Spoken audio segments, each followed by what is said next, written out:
What's going on, everyone? It's your boy Savvy. Welcome back to the Savvy Show. And y'all see the screen, y'all know the vibe. There's no doubt about it. We got a juicy one on our hands, guys. We got a versus battle today, and it's with none other than SCP-096 versus SCP-173. Shy Guy versus the Sculpture. And if you guys been vibing with me for a while, y'all already know how I feel about the Shy Guy. This guy's a little dweeb, bro, but hey, he's powerful, I guess. And you know, Shy Guy, he's no slouch. So it'll be interesting to see how this will go down, because you know, both sides, they could do something a little cheap or gimmicky, but we shall see how this story is going to play out. So with that being said, if you guys do enjoy this reaction, please let me know by smashing that like button. Let's try to get 90 likes within the first 24 hours. Let's see if we can get it done. And also let me know what you thought about the results of the winner, if there is one, in the comment section below, and which way you thought it would go down if it went the way that you didn't expect. And also remember, smash that sub button and hit that bell so you don't miss an upload. And now, without any further ado, let's get this show started. Alrighty, SCP-096 versus SCP-173. Lego. Dr. Dan anxiously paced in his cell. It was the only way he'd been able to occupy himself for the past 6 months, save for poring through files and, when he was lucky, being able to oversee another failed termination attempt. He only stopped pacing when, for a brief and horrible moment, he realized that monster was probably doing the exact same thing in its big metal cube at this very moment. That horrible creature that he'd thrown away his life for a futile shot at killing. Perhaps the whole thing had been a fool's errand. After all, he was formerly a researcher under the employ of the SCP Foundation. Secure, contain, protect. They had truly sadistic beasts like SCP-106, the Nightmarish Old Man, and SCP-352 Baba Yaga in containment cells. And there was no plans to terminate either of them. They weren't the Global Occult Coalition for 343's sake. Why did Dr. Dan even want to terminate SCP-096 And that's if you can terminate them. I don't even think they can, even if they wanted to. Just saying. Place. He tried to explain it to them again and again, but his pleas had fallen on deaf ears. In his mind, the impetus for destroying the Shy Guy was terrifyingly clear. It was a monster that killed anyone or anything that looked at its face, even a photograph of it, even a tiny collection of pixels. When its rage state was induced, it seemed that nothing would stop it. It would have an intuitive psychic link to its victim, charge at them at breakneck speed, and only find its zen again once all of them were dead. And if a picture of SCP-096 was leaked onto the internet, it would cause a chain reaction that triggered an XK-class end-the-world scenario. I mean, the Shy Guy must have to take some breaks, you know. So, I mean, he can't just keep on running around the world killing Maybe. He ain't a human, obviously. He might not get tired. But who really knows at the end of the day? There were plenty of creatures and entities that the Foundation knew about that could theoretically bring about the apocalypse. But to him, 096 was the most realistic. It preyed upon the inherent curiosity and thirst for knowledge seated in every human heart. The same drive to simply know that led to the creation of the SCP Foundation would be humanity's doom in the face of an SCP-096 outbreak. And if such a thing happened, the Foundation would need to break the masquerade of secrecy to have any hope of saving humanity. In his many feverish nightmares, Dr. Dan had seen it all so clearly. The first photographs of SCP-096's face would be leaked online. Oh my god. Perhaps a few hundred people across the globe would look, in disparate enough locations, that it would be almost impossible for the Foundation to detect and save all of them, as SCP-096 went on its bloody rampage. Of course, as the image proliferated, as images on the internet often do, the purview of 096's violence would only grow. Makes sense. People across the nation would start to take notice, and soon after that, across the world. Mysterious creature causing mass casualties would be the headline on every news desk, because why would anybody want to talk about anything else? Perhaps some foolish reporters would take video footage of the creature. Everyone has a phone these days with high-definition cameras. If they know what's going to happen, why the hell would you do that? I swear, these people in the SCP universe, I don't know if they have a full brain or something. Like, something's going on. They're missing a screw up there. Pictures would be taken and posted. Makes no sense. More and more of it would flood the internet. For a few likes, really? Too many simultaneous moles for even the SCP Foundation to whack.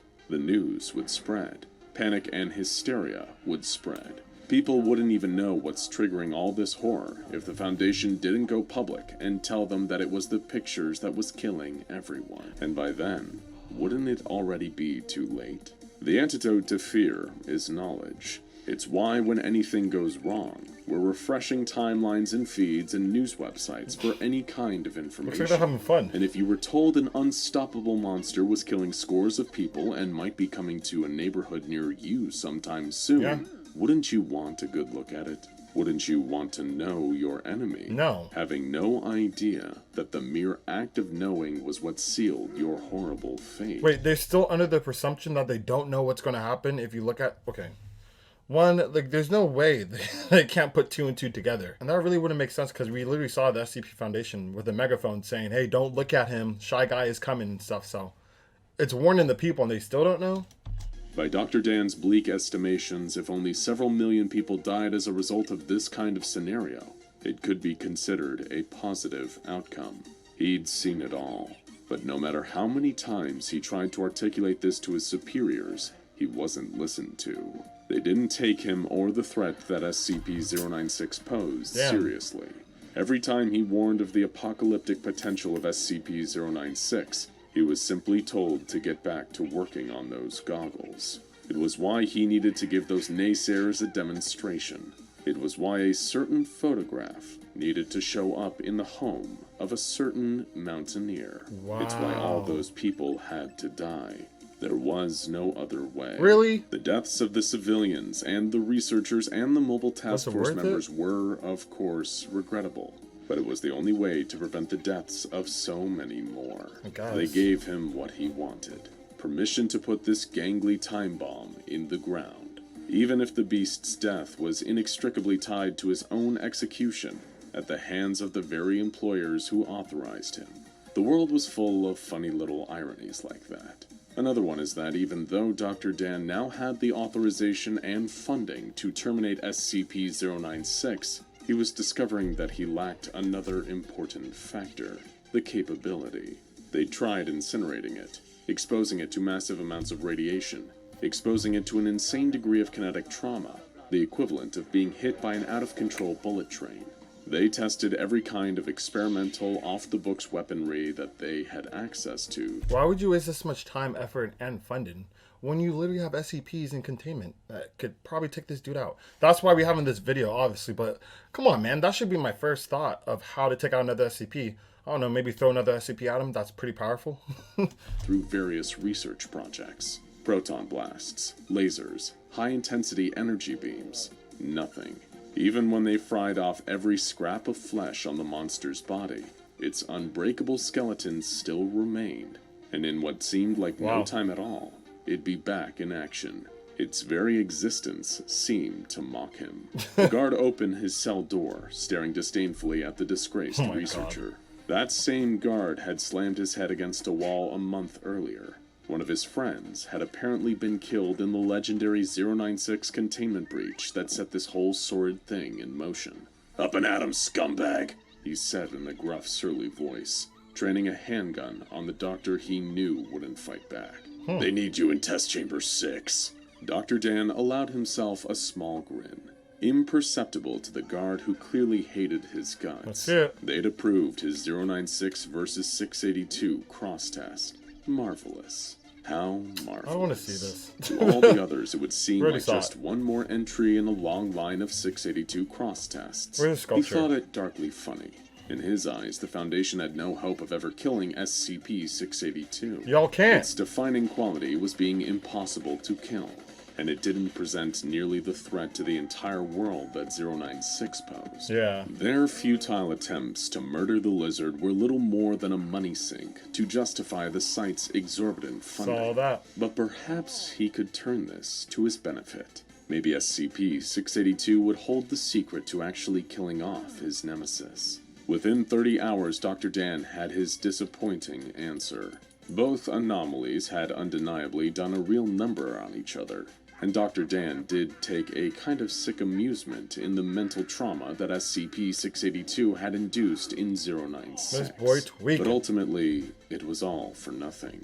682 had skinned 096 alive and melted off its flesh with acid, but once again, that indestructible skeleton stood firm. This had been the 27th termination attempt since the incident. The 27th failed termination attempt, Dr. Dan mentally corrected himself. 096's skeleton kept defeating them. Even their most ardent attempts to penetrate the bones and destroy the creature within had failed. During a previous attempt, they tried to access the brain by putting a diamond-hard drill into its eye sockets. What? Of course, it was the drill that actually broke. Oh, wow. I forgot. You have to look at his face. For some reason, I thought, like, if you see any part of him, I keep on forgetting that it has to be the face, supposedly. Much to Dr. Dan's seemingly tireless frustration. Needless to say, in the debriefing interview with Dr. Carver, a researcher who once would have considered him a colleague, he wasn't in high spirits. If he managed to kill this thing, then he would always be the hero who made a terrible sacrifice in order to save many more lives. That's it. If he didn't kill 096, he was little more than the monster who murdered all those innocent people for nothing. Though you'd never hear him say it Well, he is, though, because I'm assuming he's still alive. So this guy fumbled the bag big time. out loud. If it wasn't for that damnable, indestructible skeleton, this monster would be long dead already.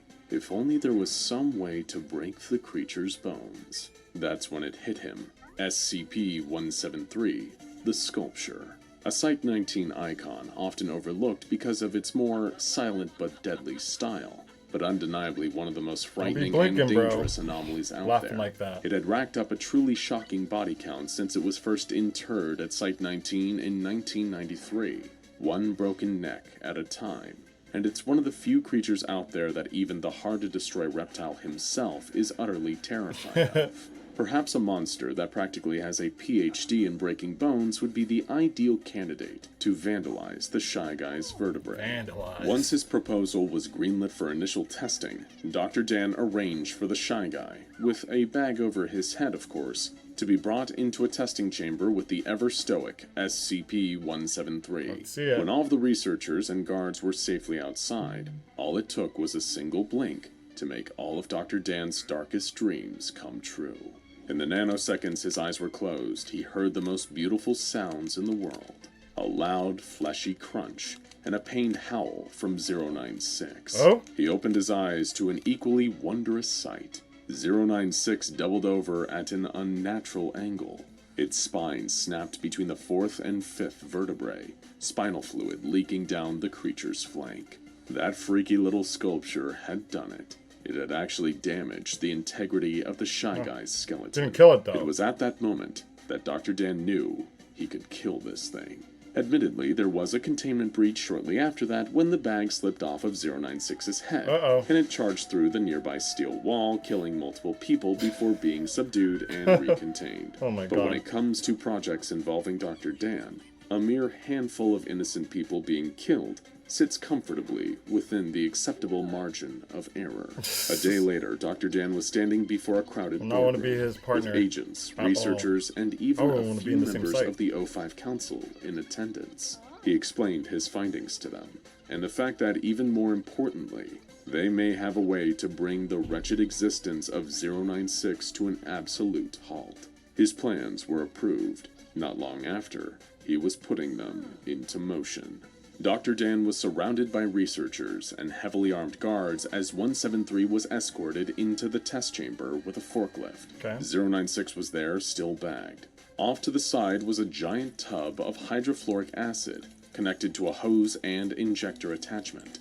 If this didn't work, nothing would. Everyone stood back in a safe zone as 173 was released to do its thing. Crunch. Just like the previous time, 096's spine had been successfully snapped. Okay. Spinal fluid dribbled down its skin. Everyone had rushed into the chamber. One group kept 173 isolated with their stares. The other, headed by Dr. Dan, prepared the acid injector and shoved it into the breach in 096's spine. Let's see it. As the acid was pumped by the gallon into 096's bones, the creature let out the most horrifying wail. It kicked and bucked as more acid was pumped in, Whoa. melting those indestructible bones from within. The creature even began to vomit acid as it panicked, melting the bag off of its own head. Some panicked and averted their gaze. Dr. Dan didn't. He stared directly at the creature's face for the first time as it melted in front of him with nothing short of pure elation. What? Had he won? Had he actually won? No way. The creature let out a gurgling shriek and the guards opened fire. Their bullets splattered into the monster's melting flesh and bones as it hollered and Yeah, I shrieked. thought the face melted. They didn't let up, firing up and down its body, spraying it with white-hot lead. It began to melt and bubble away, expanding into a great, gruesome puddle on the floor beneath them. He did it? Dr. Dan laughed like a madman. Even as the guards grabbed him and dragged him away from the foul-smelling, greasy mess, bubbling with chemical life, he just kept laughing. Even though he knew the death of 096 meant an equally swift death of his own, it didn't matter. It had all been for something. The world was saved. It was over. He'd finally won. No way. Now go check out SCP-096 shot. He actually won. Yo. Okay, wow. I didn't expect that. I thought it was just going to be like, a cancellation. None of them died. They just went to their separate corners and they're still alive. But in this story, like, Shy Guy actually died. Oh my goodness. That's insane. I did not expect that. I figured, obviously, the sculpture would get, like, the upper hand because that's usually how Shy Guy operates, even with 602. He was just able to survive without even doing that much damage to the other SCP. So I figured the same thing will happen. I didn't expect him to die. But it does make sense because it wasn't a legit versus battle. Because if that was the case, the sculpture would only break his bones and that wouldn't kill him. It was the SCP Foundation, pumping stuff in him. But still, I did not expect him to die, though. Let me know what you guys think in the comment section below if you guys expected that. And also smash that like button if you did enjoy the reaction. And remember, hit that bell and sub to the channel for more uploads. So with that all out the way, unfortunately, that concludes today's episode. However, I'll catch you guys on the next one.